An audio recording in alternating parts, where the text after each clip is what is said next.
이런 거. 아까 전에 신석기는 조하고 수수만 재배했지.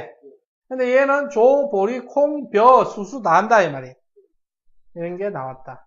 자, 그리고 농사가 활발해지다 보니까 이제 뭐니? 인구가 증가하지. 그러니까 재산이 발생해서 재산. 쓰고 남는 게 생기잖아. 그러니까 돈 많은 놈은 계급이 생겨. 그지? 그래서 계급이 발생해서 이제는 뭐가 나오니? 국가가 나오는 거예요. 국가. 국가의 등장. 그리고 전쟁이 발생하겠지. 그지? 전쟁이 일어날 거 아니야. 그래서 이 청동기 시대는 무슨 사회였다? 계급사회다. 그지? 앞에서 우리가 고인돌이 계급사회인 걸 보여준다 했잖아. 왜 고인돌이 계급사회인 걸 보여주지? 족장의 무덤이라서? 근데 그게 족장의 무덤인지 우리가 어떻게 알아? 파보니까 뭐가 나와서 뼈다구가 나왔는데 뼈다구가 족장처럼 보였어? 그런 거 아닐 거 아니야. 상식적으로 생각을 해보자고. 우리가 네 고인돌 실제로 본 적 있어? 없어? 없으면 창원에 가면 저기 분수광장 있지, 상남동에. 상남동 분수광장 옆에 보면 고인돌 한 개 있다. 그 고인돌 보면 딱 이렇게 생겼다. 난방식이다. 그래서 그 고인돌 보면 돌멩이 엄청 커. 위에 있는 뚜껑이 이 교실 대각선만 해. 이런 돌을 혼자 들 수 있어? 못 들잖아. 수백 명이 같이 달라붙어야 돼. 그것도 그 동네 무덤이 있는 그게 돌이 있는 게 아니잖아. 산에서부터 캐서 가지고 와야 된다고. 그러면 그만큼 누군가를 동원해서 가져올 수 있는 힘이 있는 사람이 있다는 거지. 승훈이가 예를 들어서 고등학교 때 생각해봐. 고등학교 때 밥 먹고 급식 먹고 그지? 애들한테 급식도 안 먹고 나서 야 운동장 저 끝에 있는 돌멩이 좀 들고 오자 이렇게 해봐. 아들이 뭐라 미치새끼 돌아나가 돌멩이 던져본단 말이야. 그지? 근데 이 당시에는 뭐야? 야 돌멩이 들러 가자 하면 예 하고 따라간 놈이 있다는 거 아니야. 그럼 누군가 명령했을 때 듣는 놈이 있다는 거. 즉 뭐야? 계급이 있다는 거지. 그래서 이렇게 보시면 된다. 됐지요?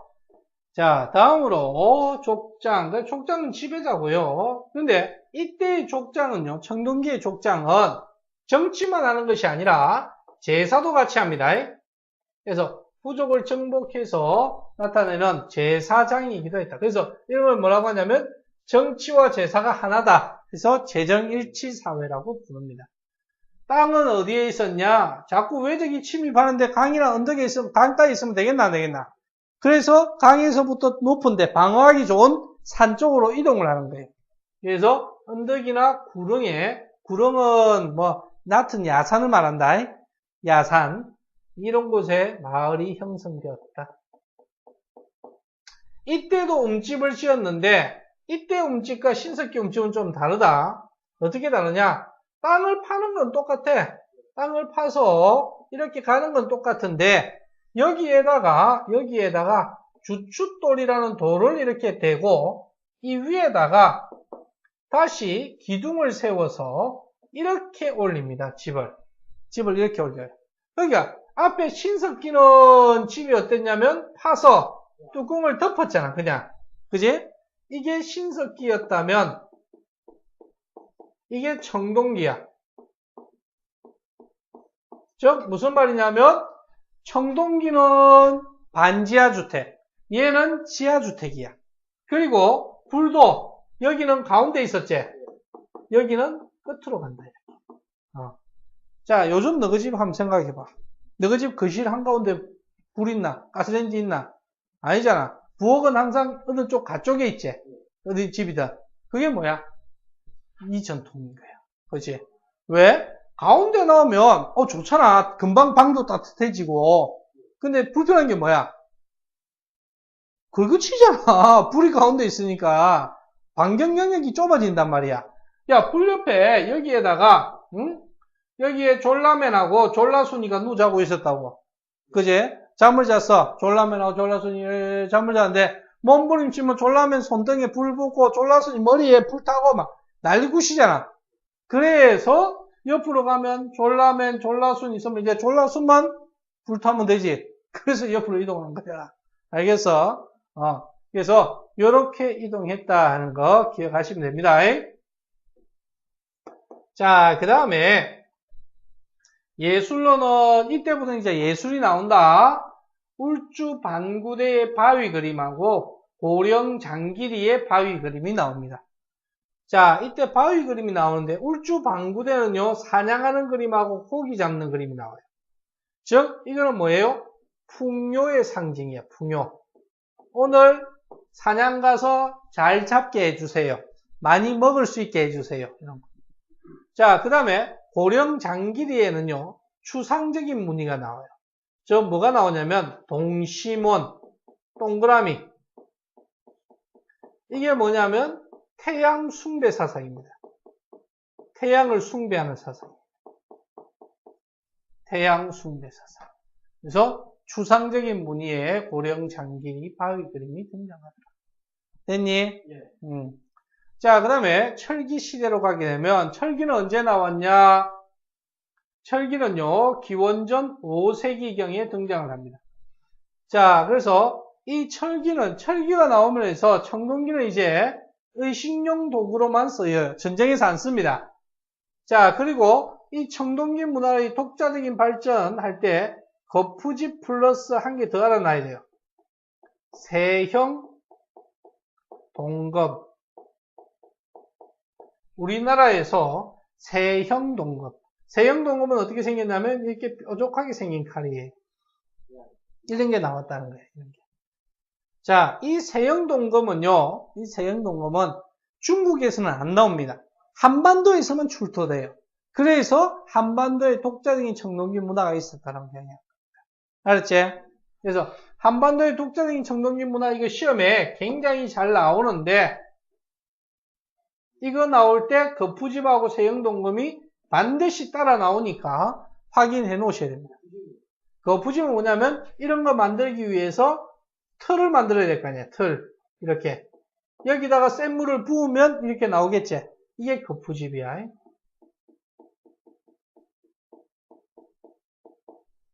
자, 이렇게 등장했다. 됐지요? 네. 자, 그 다음에 이제 철기 시대에 오니까 농기구를 철기로 사용합니다. 청동기 시대 농기구는 뭘 썼다 했지? 간석기 썼지. 그지?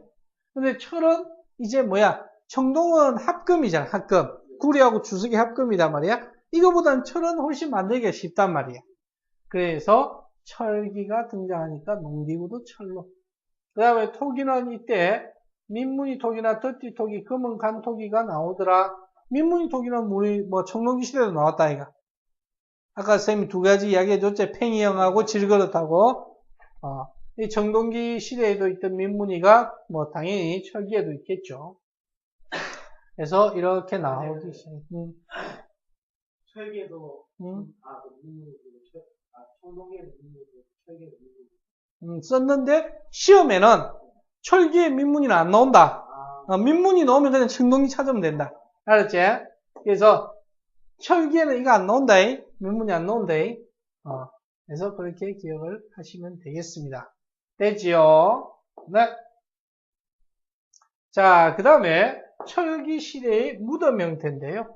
무덤은 널무덤과 동무덤이 있다. 이게 널무덤이고 이게 동무덤이에요. 이게 이렇게 졸라맨이 들어있는 거야, 이렇게. 이렇게. 자, 이렇게 있다더라. 자, 그 다음에 중국과 교류했다. 명도전, 반랑전, 오수전. 명도전은 어떻게 생겼냐면 이렇게 칼 모양으로 생긴 돈이에요. 고등학교 다닐 때 아마 봤을 겁니다. 그림 나왔을 거예요. 이게 명도전이고 이 명도전은 언제 쓴 거냐면 중국의 전국시대 때. 이름은 춘추전국할 때 그 전국시대에 썼는데 원래 이름은 도전이야, 도전. 근데 우리나라에서 발견된 도전의 이 가운데 보니까 밝을 명자가 이렇게 새겨져 있는 거야. 그래서 그냥 우리나라에서는 명도전이라고 이름을 붙였었어. 자, 그 다음에 이거 외에 또 뭐가 있었냐면 반랑전, 오수전이야. 반랑전은 그냥 엽전이야, 엽전. 이렇게. 근데 이 엽전에 뭐라고 써있냐면 반량이라고 이렇게 적혀 있는 거야. 이 반량은 언제 돈이냐면 이게 반량전인데 이 반량전은 언제적 돈이냐면 진나라 때 돈이야. 진시 왕제, 진. 그 다음에 오수전은 오수라고 적혀 있는데 이 오수전은 한나라 때 돈이야. 한나라. 똑같이 동전점 생기죠. 근데 오수전은 사진이 안 나와. 이렇게 엽전 모양 나오면 반랑전 찾고, 칼 모양 나오면 명도전 찾으면 돼. 그 다음에 중국 갈 때는 반랑전보다는 명도전이 잘 나와. 이거 하고, 그 다음 또 뭐가 잘 나오냐면, 이거. 창원 다오리에서 발견된 붓이 많이 나와. 붓은 알잖아. 한자 쓸 때 쓴 거야, 한자. 응? 다오리 가봤어? 다오리 어딘지 알아? 모르지? 가봤을 거야, 아마. 근데 거기가 다오리인지 몰라서 그렇지. 주남저수지 가봤어? 거기가 창원 다오리야. 주남저수지 딱 들어가기 전 입구에 보면 다오리 고분군이라고 조그만한 팻말 하나 있어. 거기에서 발견이 됐는데 이 붓은 지금 어디에 있냐면 국립중앙박물관에 가면 서울에 있어. 그래서 이렇다더라 하는 거 보시면 되겠습니다.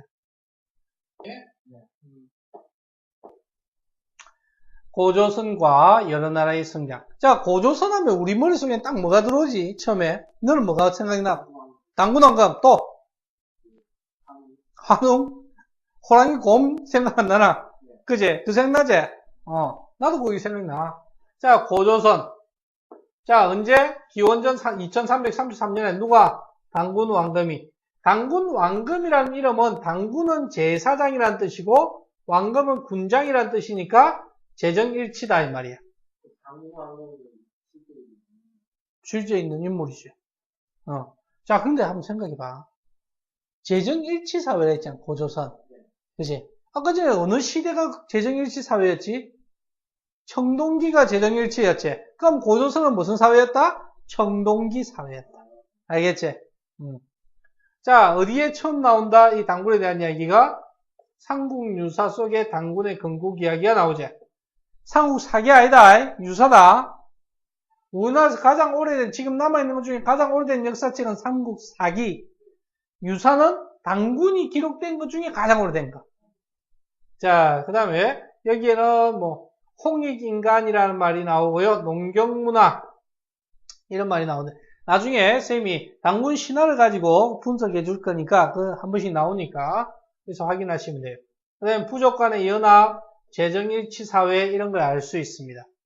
자, 그 다음에 이 고조선이 문화범위를 알 수 있어요. 유물을 가지고. 비파형 동검, 탁자식 고인돌, 송이식 토기. 요거 있잖아. 이거 문화범위, 세력범위라고 하는데 문화범위. 요거 시험에 나온대.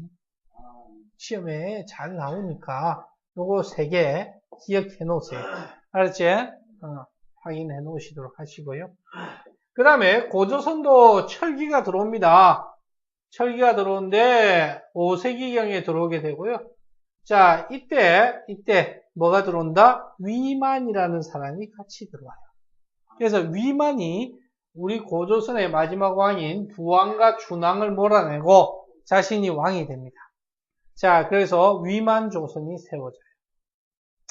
자, 그래서 왕위를 차지했는데 기원전 194년이고 자, 위만조선은 철기를 본격적으로 수용하면서 강력해졌고요. 중국의 한나라와 한반도의 진 사이에 무슨 무역? 중개무역으로 번성했습니다.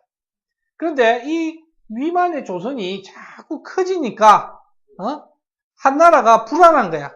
이 새끼들 놔놨다가 언제 저거를 침략할지 모르겠단 말이야. 그래서 한나라가 쳐들어왔어요. 그래서 한나라에게 멸망하게 됩니다. 알았지? 그래서 멸망한 이유는 한나라가 힘이 센 게 아니고 우리 고조선의 지배층의 내분 때문에 힘이 약해진 틈을 타서 왕금성이 함락되면서 끝났다. 됐니? 그리고 거기에다가 한나라가 군현을 설치했다 하는 거 같이 기억을 하시면 되고요. 그 다음에 이 고조선은요 어떻게 성장을 했냐면 중국의 전국시대 춘추 전국시대에 전국칠웅이라는 게 있습니다. 7개의 큰 나라 그 중에 연이라는 나라와 맞설 정도로 부강한 힘을 가지고 있었다. 그래서 중국과 대등한 힘을 가지면서 싸웠다 이렇게 보시면 되고요. 그리고 이 고조선에는 8개의 법이 있었다. 그래서 이걸 우리는 8조법이라 하는데 그 중에 몇 가지가 전한다? 3가지만 전해오고 있다. 알았니? 자, 그래서 생명 조순과 재산 존중